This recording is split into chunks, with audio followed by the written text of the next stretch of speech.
우리가 하나님의 말씀은 하나님의 인격이 담겨져 있죠.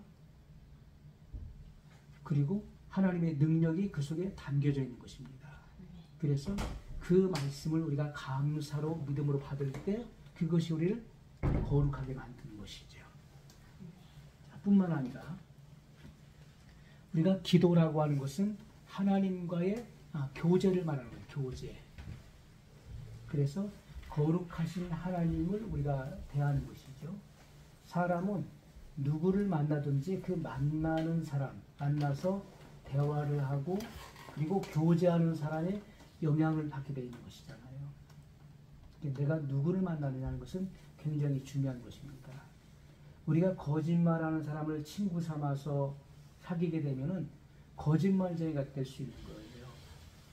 하지만 진실한 사람을 만나서 교제하게 되면은 진실한 사람이 되는 것입니다. 우리가 친구를 선택하는 것도 굉장히 중요한 것이잖아요. 내가 어떠한 사람을 가까이 하느냐, 그 가까이 하는 사람을 닮게 돼 있는 거예요. 그래서 우리가 거룩하신 하나님을 가까이 대면하는 사람은 거룩해지는 것입니다. 근데 오늘날 많은 사람들이 기도한다고 해요. 하나님께 기도한다. 기도한다는 것은 하나님과 교제하는 것이잖아요. 근데 거룩함이 없는 것이죠. 그리고 옛 속성과 본성이 그대로 남아있는 거예요. 그것은 하나님을 만난 것이 아닌 것이죠.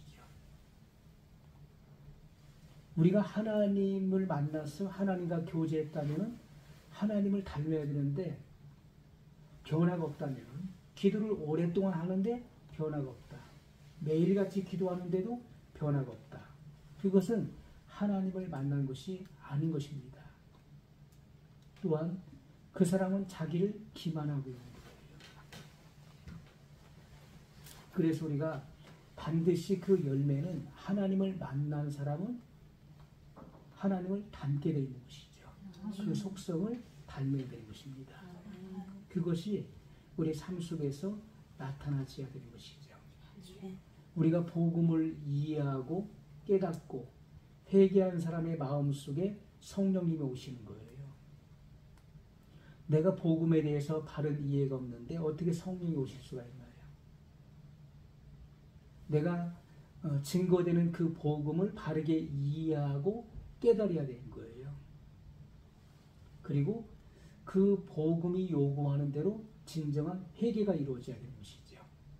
그런 사람의 마음속에 성령이 오셔서 우리 마음속에 거룩한 소원을 불러일으키시는 것이죠. 빌립보서 2장 13절의 말씀처럼 너희 안에서 행하시는 이는 하나님이시니 자기의 기쁘신 뜻을 위하여 너희로 소원을 두고 행하게 하시나니 이렇게 말씀했어요. 이것은 성령님이 우리 안에 오셔서 거룩한 소원과 이러한 욕망을 불러일으키신다는 거예요.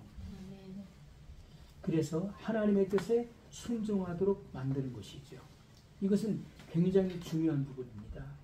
성령이 내 안에 오셨느냐 오시지 않았느냐 하는 것은 성령이 오신 증거는 내 마음속에 이러한 성경 말씀에 근거한 선한 동기와 목적을 불러일으키신다는 거예요. 하나님의 일을 하고 싶고 하나님의 뜻을 순종하고 싶고 그리고 주님을 섬기고 싶고 이런 마음들을 계속해서 불러일으키시는 거예요.